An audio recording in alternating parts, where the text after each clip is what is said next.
picture of a white dress on a hanger with the caption, "Too much?"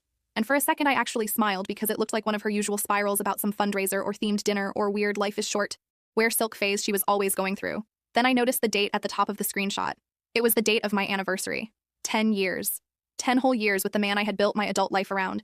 And he had texted me that morning saying he had to leave town for a last-minute work emergency. I stood there holding a box of waffles like an idiot, while my brain did that thing where it refuses to catch up, because catching up would ruin your whole afternoon. I told myself there had to be some explanation.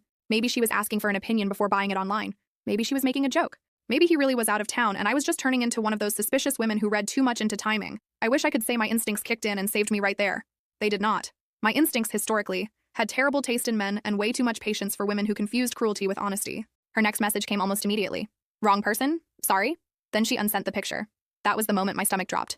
Not because a white guy reaching for frozen pizza glanced at me like I was having a private breakdown next to the peas. Fair. By the time I got back to the apartment, the flowers he had ordered were waiting outside my door, with a little card that said, "Rain check. I owe you big." He had signed it the way he always did, with the nickname he'd used for me since we were 22, a shortened version of Coralie, the same nickname his mother had adopted, the same nickname that made me feel claimed and comforted at the same time. The flowers were expensive. Tall stems, pale petals, the kind of arrangement that looked better suited for an apology than a celebration. I set them on the counter and just stared at them while the apartment hummed around me. 2 days later, I left them outside a neighbor's door with a note that just said, "Free flowers." I couldn't stand looking at them anymore. Here's the part that matters because otherwise none of this makes sense. I did not just date him. I was folded into his family so young and so deeply that sometimes even I forgot where my life ended and theirs began. When I was 8, I got sick. Not movie sick. Not one dramatic hospital montage and then everybody hugs. It was years of specialists, long drives, emergency overlays, money, a house close to the hospital, and the kind of steady practical kindness that makes you trust people forever. I spent months at a time with them, then school years, then summers split between states. His mother learned exactly how I liked toast when I couldn't keep much down. His father sat with me doing math flashcards in waiting rooms. His grandfather told me stories like pain was just weather and not destiny. I grew up half in one home and half in another, which sounds charming until you realize it also means 2 places can break your heart at once. He was never my childhood sweetheart in a creepy little promise way. We were just there, circling each other through years of awkwardness and braces and college and grief and grown-up jobs. When we finally got together, it felt almost embarrassingly inevitable. Everyone acted like they'd been waiting for us to get it over with. His mother cried. My aunt cried.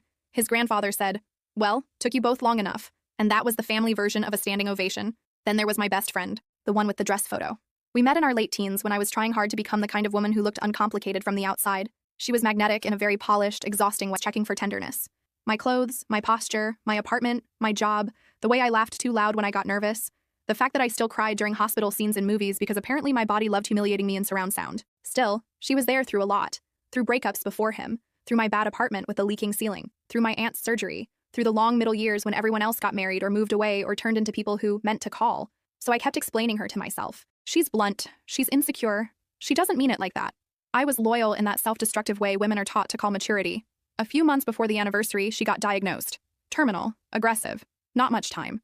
Everything around her immediately shifted into that weird emergency softness people adopt when death enters the room. Rudeness became honesty. Demands became needs. Manipulation became fear.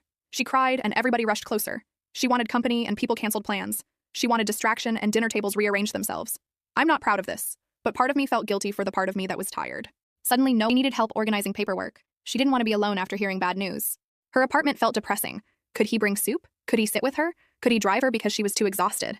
Every single reason sounded like something a decent person would say yes to, and he had always been the decent one between us. He was dependable, patient, the kind of man who remembered other people's allergies and called his grandfather every Sunday. So every time irritation rose in me, I swallowed it like poison and told myself to be better.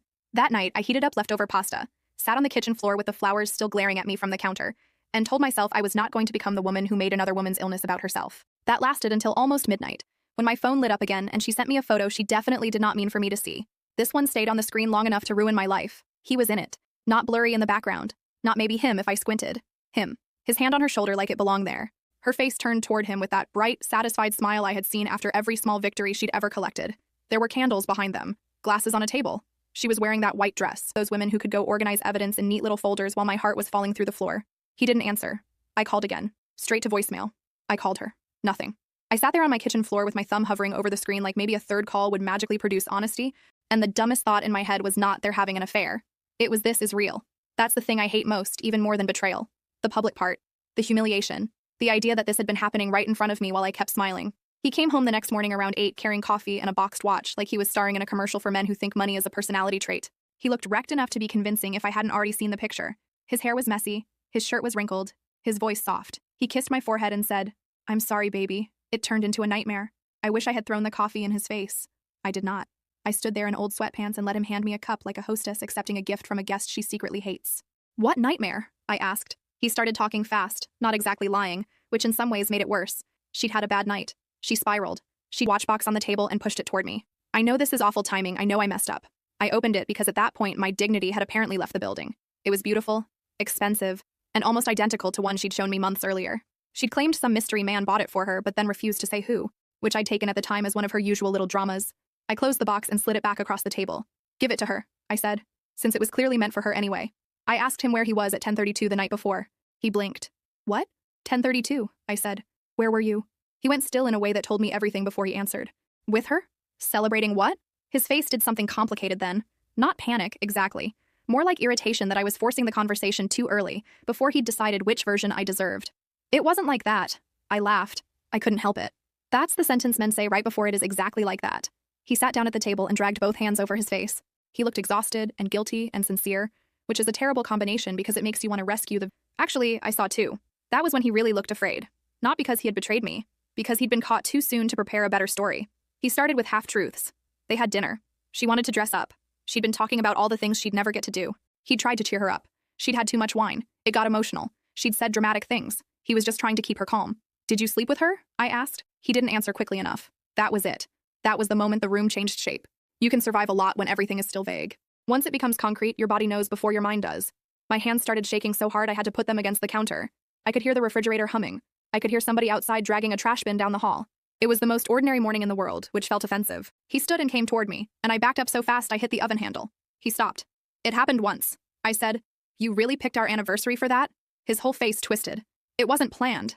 Men really do say the stupidest things with full confidence. Not planned. As if betrayal only counts if it comes with a calendar invite. Running out of time. He talked about the cruelty of watching someone so alive get handed an ending she didn't deserve. He talked about compassion. About being there for someone. About not abandoning a person when they were falling apart. And the whole time I stood there waiting for him to mention me, our decade together, the apartment, the future we had discussed in such boring adult detail that it should have been safe. Mortgage talk, holiday schedules, which of us would switch insurance if we ever got married, the deeply unsexy architecture of real commitment. He barely touched any of it. I asked him if he loved her. He said, "That's not the point," which for the record is a yes dressed up in cowardice. I didn't throw anything. I didn't scream. I wish I could say I handled it with dignity, but what I actually did was much stranger. I started asking practical questions like my brain had shoved itself into office mode to avoid collapsing. How long? Who knew? Was his family involved? Had she been in our apartment? Had he used our money on her? Did he think he was still sleeping in my bed that night? He answered some of it, dodged some of it, got offended by some of it. Apparently betrayal has layers, and one of them is wounded pride when his grandfather definitely did not know. That mattered more than I want to admit. Disappointing that man felt almost physically impossible, like cursing in church. When I finally told him to get out, he looked confused. Not resistant. Confused. Like he thought maybe we were still in the talking phase of an argument and not at the end of a life. "She doesn't have much time," he said quietly. I remember staring at him and thinking, and apparently I'm supposed to spend mine being humiliated. He left around noon with an overnight bag and that careful, guilty expression men wear when they want credit for not yelling back. I locked the door, turned off my phone, sat on the bathroom floor, and cried so hard I threw up. Then I cleaned the toilet, because that is what adulthood mostly is. Devastation and chores. I called in sick to work with some fake story about food poisoning, which felt technically true. By evening, I had done the thing everybody says not to do, and gone back through months of messages. Mine with him. Mine with her. Tiny weird overlaps started glowing. Times he canceled and she went silent. Little mentions of rides, errands, doctor visits, late-night check-ins. The kind of thing you don't question when everybody's hiding behind a need a word for what I felt. The next 3 days were a blur of not sleeping, fake working from home, and moving around my own apartment like it belonged to a woman whose life I'd read about online. He called from different numbers after I blocked his. I blocked those too. She left 2 voice notes I never opened because I knew if I heard her cry, I might start apologizing to the person helping burn my house down. That is one of my least favorite things about myself, by the way. My reflex to comfort. Even when I'm the one bleeding. His mother called on the second day, cheerful at first, asking if we were still coming for dinner that weekend, because his grandfather had been craving the peach pie I usually brought. I nearly dropped the phone. For a second, I considered saying yes, showing up, and detonating the whole table. But then her voice softened in that way older women get when they can tell you're not breathing right, and she asked if I was okay. I heard myself say I'd had a rough week. She asked if he and I were fighting. I said, something like that. She asked if she should worry. I said no, which was a lie so big it practically needed its own chair. I could not tell them over the phone. Not his mother, not his father, and definitely not his grandfather. They had loved me long before he did, and the idea of explaining I was still trying to keep it vapor. So I decided I was leaving. Not because I'm dramatic, Because once the shock settled, I looked around that apartment and realized every corner had both of us in it. The crooked shelf we fought about. The dent in the hallway wall from the day we tried to move the couch ourselves because we were too cheap to hire help. The stupid mug with a chip on the handle that he refused to throw out. I could not heal in a museum of bad judgment. My aunt still lived back west in the town I grew up in. In the little house with the sloped driveway and the rose bushes she kept threatening to rip out every year and never did. She had been asking me to come home more often for years. She had a spare room she still called mine. She sent me pictures of the county fair every summer like I was in exile instead of living across the country on purpose. I called her that night. She answered on the second ring and said, "What happened?" Not hello. Not how are you, just what happened. Because she knows my voice the way some people know weather. I cried again, which was humiliating because I hate crying into phones, but she let me get through the ugly half sentences. I did not tell her every detail. I just said he'd betrayed me, it was bad, and I didn't think I could stay there. She said very calmly, "Come home," boxes and shoved into a trunk. I snapped at her. I said I wasn't a teenager running back after a breakup. She listened, let me burn off my shame, then said, "No, honey, you're a grown woman who doesn't need to sit in the middle of her own humiliation out of pride." I booked a flight 2 weeks out before I could change my mind. Then I did something I didn't fully understand until later. I went to his family's house with a bag of gifts I had bought for absolutely no reason other than panic. Fancy tea for his mother, a baseball cap for his father, sugar-free candies for his grandfather, because apparently my trauma response includes weird hostess behavior. I told myself I was going there to say goodbye before I moved. In reality, I think I wanted to see if the house still felt like mine in any small way. I wanted one thing in my life to remain familiar. His mother answered the door and immediately pulled me into a hug so warm I almost lost it on the porch. She smelled like vanilla and laundry detergent and the exact years of my childhood that had taught me not all adults leave you alone in scary places. His father was in the den watching a game with the sound too loud. His grandfather was at the table doing a crossword with reading glasses perched on his nose. The whole scene was immediately asked if their son had done something stupid, which nearly took me out because yes, obviously, but also I had not prepared for direct hits. I laughed it off and said I just missed my aunt. His grandfather watched me over the top of his glasses with that quiet, unnerving perception he had always had. He didn't call me a liar. He just said, "Sometimes home starts pulling on you when something is wrong." Then the front door opened behind me. He walked in carrying a paper bag of takeout, clearly not expecting anyone to be there beyond his parents.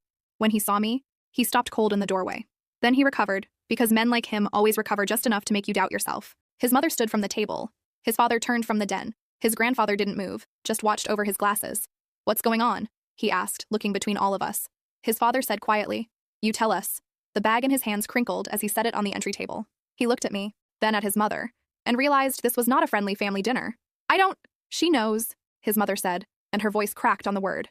That's when his face changed. Not panic exactly. More like recognition, overlapping, humiliating. His father asking if he had lost his mind. His mother crying and asking why he would do this to me, to them, to himself. Him trying to explain it with calm phrases about compassion and responsibility. At one point, his father said, "Then you help her. You don't sleep with her." Which, thank you, exactly. His mother asked if she had been coming into the house before that week. He hesitated. That was all the answer anyone needed. I felt something collapse in me then. Not new pain. Just the final settling of old doubt. "She was here?" his mother asked, her voice rising. "In my house?" He tried to frame it gently. She'd needed help after an appointment and hadn't wanted to be alone. His mother's face went pale, then red. She'd brought her soup once, she said. She'd been kind. She'd thought she was helping. And the whole time, she couldn't finish the sentence. I stayed maybe 12 minutes after that. Long enough to hand over my gifts and watch the family I loved realize they were inside it too. When I stood to leave, his mother asked if I was sure I couldn't stay for dinner. I said no. He took one step after me toward the porch, and I turned so again. Even my safest place had turned into one more room where the truth could corner me. That night, I did not go home. I drove around until it got dark and my gas light came on, then pulled into a neighborhood bar I had passed 100 times and never entered because it looked like the kind of place where people still knew one another's divorces in detail, which, to be fair, was exactly the energy I needed. Not glamorous, not loud, just dim lighting, old wood, a tired bartender, and enough anonymity to let a grown woman fall apart without a soundtrack. I ordered bourbon even though I don't actually like bourbon. It felt appropriate. Miserable drink for a miserable night. I sat at the far end of the bar and tried to stare at the mirror behind the bottles instead of my own thoughts. That lasted maybe 4 minutes. "You look like you're about to key somebody's car," a man's voice said a few stools down. Normally, I would have ignored that. I'm not a chatty stranger person, but grief and humiliation apparently lower my standards in very specific ways. I looked over. He was somewhere in his 30s. Work boots, decent face, tired eyes, the kind of man who looked like he had done physical labor recently and not for fun. Not made the face of someone who had just swallowed furniture polish, and the man laughed. Not at me. With me. It cracked something open. I ended up telling him more than I should have told anybody. Not every detail, not names, just the shape of it. 10 years. Family tied up in family. Best friend with a terminal diagnosis. Lies hiding under compassion. The anniversary. The picture. The audacity. At one point I said, "I know how insane it sounds." And he said, "Actually, it sounds like exactly the kind of thing people do when they know everyone will be too scared of looking cruel to call them out." Which, frankly, was a sharper read than some of the people who had known me for years. He didn't do that annoying thing men sometimes do where they immediately offer solutions like they're defusing a bomb. He mostly listened, asked the right questions, swore at the right moments, told me I wasn't crazy when I started second-guessing whether illness made the betrayal somehow less real. He said his mother had once stayed with his father after something everyone in town knew was unforgivable because people were going through a lot, and that phrase had ruined half his childhood. I laughed so hard at that I nearly cried again on the other side of downtown. When he asked where I was from and I named my little hometown, he blinked and said he knew the county. Not in a fake small world way. In a real one. He had an uncle nearby. He'd spent summers fishing there as a kid. I know this sounds cheesy, and I hate that for me, but hearing my home spoken back to me in that bar made something in my chest unclench. He gave me his card before he left. First name only, a number, no weird pressure, no call me sometime grin. He just said, if you need help moving boxes or finding a decent place back there, let me know. No pressure. You look like you've got enough of that. Then he paid, nodded at the bartender, and walked out. I kept the card, not because I was flirting, because it felt nice to be handed something without strings attached. I didn't call him right away. But 3 days before my flight west, staring at boxes I couldn't lift by myself, I texted the number. I asked if the offer to help with boxes still stood. He responded in under a minute. When I finally got home, there were 12 missed calls. 9 from him, 3 from her. 1 new message from an unknown number because apparently being blocked inspired creativity. I almost deleted it without reading it. I read the rest. He wrote that she had wanted one last chance to feel chosen, one last chance to feel loved, one last chance to have something beautiful before everything got ugly. He said he knew it was wrong. He said he got caught up in grief, guilt, and pressure. He said he didn't know how to say no to a dying person asking for comfort. He said nothing had changed about how he felt about me. That last sentence was the one that finally made me furious enough to stop crying. Nothing had changed, as if that helped. As if cheating becomes romantic if your emotional baseline stays consistent. I didn't answer. Instead, I packed a suitcase. Not a symbolic one, a real one. Underwear, jeans, toiletries, old college sweatshirt, charger, face wash. I booked a cheap room across town for 3 nights because I could not bear the thought of him showing up with sad eyes and a gentle voice while I stood in my own kitchen trying not to throw knives. I texted my boss that I had a family emergency. Also true, in the broadest possible sense. The hotel room smelled like stale carpet and industrial cleaner. Perfect. No memories. No framed photos of us. No flowers performing innocence on the dresser. I sat on the edge of the bed. She said she was scared all the time. She said he had been kind when she needed kindness and things got blurred. She said I was stronger than she was. That line almost made me throw the phone at the wall. I am so tired of women using your strength as an excuse to rob you. As if being harder to kill means I should volunteer my body for the knife. Then she said softly, I think he loves you. I just needed something of my own. Something of my own. Girl, what exactly did you think I was? Store credit? I slept maybe 2 hours that night. The next morning I woke up with that dry, swollen face you get after too much crying and not enough dignity. I showered, got dressed, and decided I was done floating. I was going to tell his family, not all at once. Not in a screaming scene, but soon, because keeping his secret was starting to feel like betrayal of myself, and I had already donated enough of my self-respect to this situation. He got to me before I got to them, which is probably not surprising. Men who live their whole lives being considered dependable are absolute nightmares once they realize they can't manage the story anymore. He showed up in the hotel lobby on the 3rd morning because the front desk clerk, apparently a fan of sad faces, called my room and said, there's a gentleman down to awful. Real awful. Not manipulative movie awful.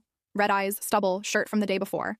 A part of me hated that seeing him wrecked still tugged at me. 10 years doesn't just evaporate because somebody behaves like a selfish idiot at the worst possible moment. If it did, leaving would be easy and half the women I know would be a lot happier. He started with, I know how this looks. And I actually held up my hand and said, don't insult me on top of everything else. So at least I had that moment. Then he told me the truth, or at least the version closest to truth he could stand. It had not been one time. Of course it hadn't. It started emotionally first, which is always the phrase people use when they want credit for taking the scenic route to infidelity. She leaned on him more after the diagnosis. He felt responsible. She said I was overwhelmed and distant. She said she didn't want to burden me because I had my own history with hospitals, which was such a twisted use of my life that I nearly stood up and left right then. He said he felt pulled in 2 directions. Needed by both of us, poor baby. At some point the line moved, then moved again, then disappeared. How long? I asked. A few months.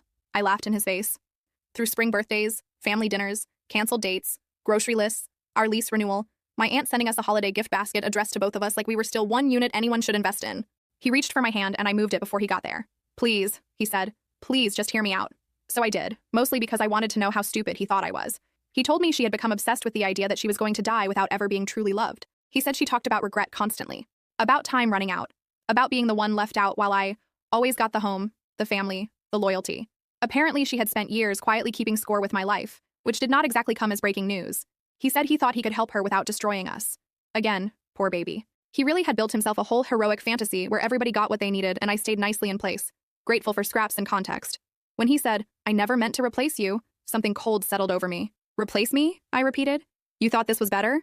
He looked confused, which told me everything. He genuinely believed the offense was about sequence, adjustable, a structure sturdy enough to survive being split down the middle, because he had decided I would tolerate it if he explained it gently enough. That was the moment I knew there was no going back. Not because of sex, Not even because of love, because of entitlement. Because he had looked at me and seen a woman so trained by gratitude, history, and family ties that she could be moved to the side and expected to call it maturity. I told him I was leaving the state. His whole body jolted. He asked where. I told him that no longer concerned him. He asked if I was serious. I said, "What part of any of this has felt unserious to you?" Then he said the sentence I think I'll remember when I'm 90. Can we not make permanent decisions while she's dying? There are people who say rage feels hot. Mine went freezing cold. I looked him dead in the face and said, "Everything you did to me was permanent." I wish I could say he had the decency to shut up after that. He did not. He shifted strategies. Started talking about mercy, about complexity, about how he was not trying to hurt me. He said people do messy things under pressure. True. He said grief makes people reckless. Also true. They still hope to keep access to your life. I stood up, told him not to contact me again unless it was about logistics. He asked what he should tell his family. I said, "Try the truth. It'll be a new experience." I walked out of the hotel lobby with my hands shaking so badly I couldn't get my car unlocked on the first try. That afternoon, his grandfather called. I almost didn't answer because I had nothing left for anyone. But guilt won. It usually does with older people and me. He asked if I could come by the house before I left town. He said he didn't want details if I wasn't ready. But he had a feeling I was carrying something too heavy by myself. I nearly started sobbing in the pharmacy parking lot. Instead, I said yes. He told me he'd be home the next evening and that if I wanted to talk, he would listen. If I didn't, he'd still make coffee. That old man could have made a cult around emotional restraint and I might have joined. Before I went, I stopped by the apartment for more clothes and found him there packing a duffel bag. He looked startled to see me. I looked at the bag and then at him. Going to her place? He said yes. I don't know why that hit so hard after everything else. Maybe because there is a difference between an affair that exists in secret corners and one that starts needed and left without another word. He called after me once in the hallway. My name. Just my name. Like it still had the power to stop me. It didn't. When I got to his family's house the next evening, his mother opened the door with swollen eyes. That told me two things immediately. 1, he had told them something. 2, whatever version he told had not gone over cleanly. She hugged me so tight it almost hurt and whispered, "I'm sorry," before I had said a word. Not for what, exactly? Not yet. Just sorry. General, horrified, maternal sorry. I held myself together by pure spite. His father was in the kitchen pretending to make coffee he clearly had no intention of drinking. His grandfather was at the table, hands folded, expression steady in that way that somehow felt kinder than pity. No one else was there. Thank God. I could not have handled a full audience. His mother asked if I wanted him gone before we talked. I said yes without hesitation. She nodded and said he wasn't there. Good. 1 point for basic competence. I did not tell the story beautifully. I didn't have some polished speech. I sat at their table and told it in peace, the months of overlap, the way he'd framed it as comfort, the way she'd used her diagnosis as both shield and weapon. I told them I believed he had let her into their house before I knew the full truth, because she had moved through it like someone who'd already practiced. I did not say that to be cruel. I said it because it was true. His father swore under his breath so hard I thought he might crack a tooth. His mother cried quietly, the kind of crying people do when their pain is mixed with shame. His grandfather listened without interrupting once. When I finished, there was a silence so heavy I could hear the old clock in the hall. Then his father said, "He did what?" Not because he hadn't heard me. Because hearing and believing are different tasks. His mother kept shaking her head and saying, "No, no, no," like she was trying to reverse the timeline through denial alone. I felt awful for them, which made me angry at myself all over again, because why was I still the one carrying everybody's emotions? His grandfather looked at me and said very quietly, "You were right not to hold this alone." That was it. No speeches, no excuses for his grandson, just that. His father called him immediately on speaker because subtlety had left the building. I wanted to say those 20 minutes were among the worst of my life. Not because I doubted what happened. Because I was sitting in the family that had helped raise me, waiting for their son to walk in and stand inside his own choices while I watched. It felt indecent. Necessary, but indecent. He walked in alone, carrying his phone like he'd been fielding calls. When he saw me sitting at his family's table, his whole face went white. "What's going on?" he asked, but his voice was already preparing for impact. His father stood. His mother's hands were shaking. His grandfather remained perfectly still. "Sit down," his father said. What followed was real. Messy, overlapping, humiliating. His father asking if he had lost his mind. His mother crying and asking why he would do this to me, to them, to himself. Him trying to explain it with calm phrases about compassion and responsibility, as if words could rebuild what he'd broken. At one point his father said, "Then you help her. You don't sleep with her." Which, thank you. Exactly. His mother asked him directly if she had been coming into the house before that week. He hesitated. That was all the answer anyone needed. I felt something collapse in me then. Not new pain, just the final settlation. To his grandfather, weirdly, it became a speech about not turning away from suffering. Every audience got tailored language. That was when I understood he didn't just lie. He curated. He had built a little rotating museum of excuses and invited each of us to stand in front of the one that flattered our values most. His grandfather finally spoke after nearly everyone else had exhausted themselves. He looked at his grandson and said, "If you wanted to help a dying woman, there were 1,000 honorable ways to do it. You chose one that served you." It was the most devastating sentence in the room because it was true, and because it came from the one person he had spent his whole life trying to impress. He tried to protest. His grandfather held up a hand. "Enough." Then he turned to me and said, "You do not owe anyone endurance just because they are ashamed now." I wanted to tattoo that on my forehead. I left before the scene was fully over. I could feel everyone starting to turn inward toward family pain, which is natural and also none of my business anymore. His mother followed me to the porch and hugged me again, crying so hard she could barely speak. She said I would always be loved there. I believed her, which somehow made leaving worse. He moved to her place. He never said it exactly like that, but I knew. Everybody knew. There's no subtle way to spend every night somewhere else once the whole secret's been kicked into daylight. A mutual acquaintance from his office called me, just checking in, and accidentally confirmed what I had suspected when she mentioned he was taking calls from a balcony because your place must be crowded with everything going on. My place. Cute. I worked from the hotel for a few more days, then from a coffee shop, then finally forced myself back into the apartment because money is real even when your relationship isn't anymore.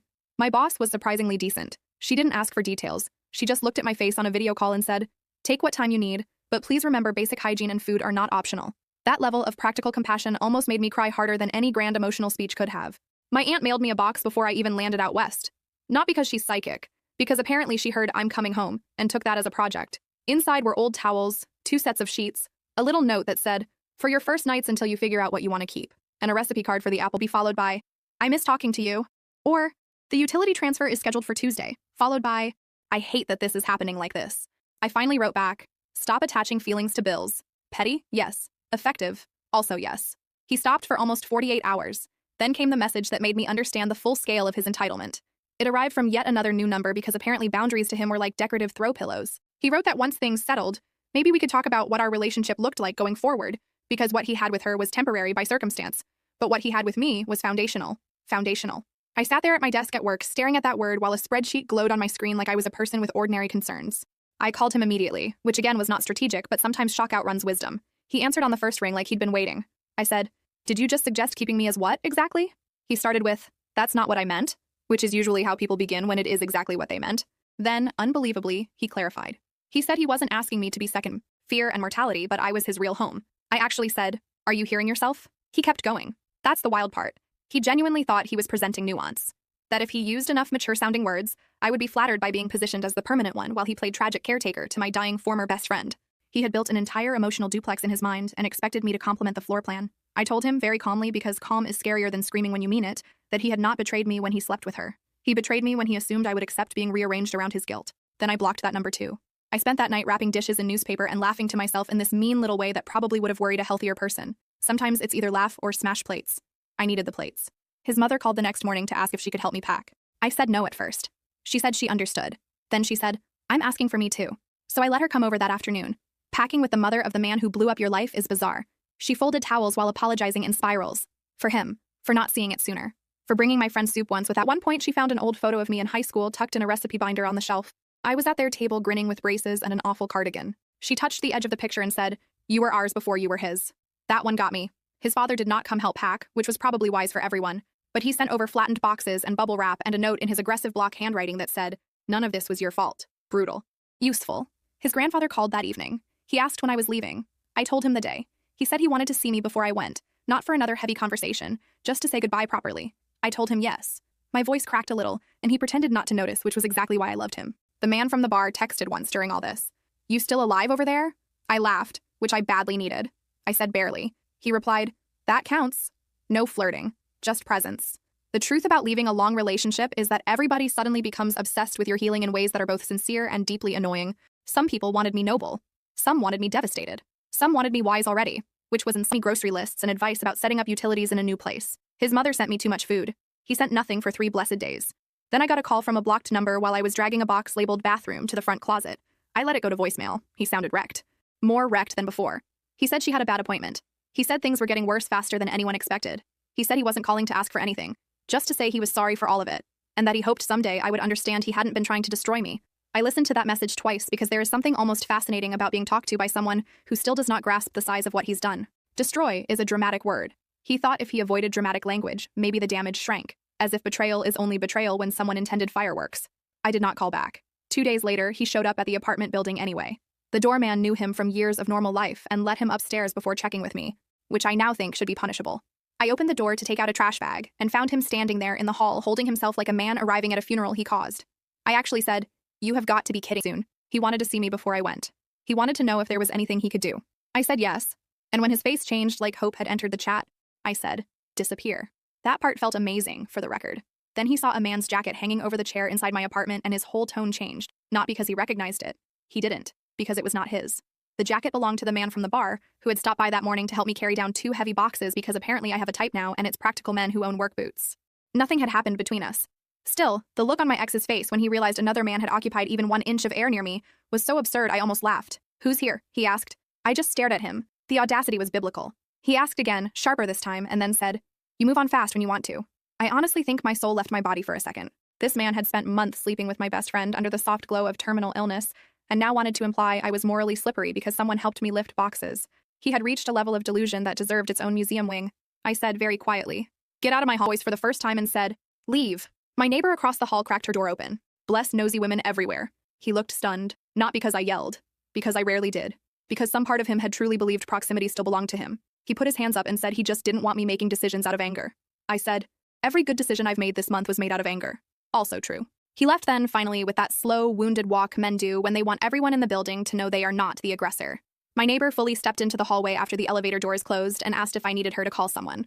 I said no, thanked her, and then had to sit on the floor inside my apartment for 10 minutes because adrenaline is rude and uninvited. That night, I told his mother what happened because I was done protecting him from consequences. She went quiet in that dangerous way certain polite women do when they're 1 second from becoming terrifying. She said, "He did what?" I told her. She said she would handle it. I did not ask how. The next day, he sent a single text about the utility account and signed it with my full first name instead of the nickname. That's how I knew he had been scorched sumption. I told him more of the story one afternoon while we were wrapping dishes in newspaper.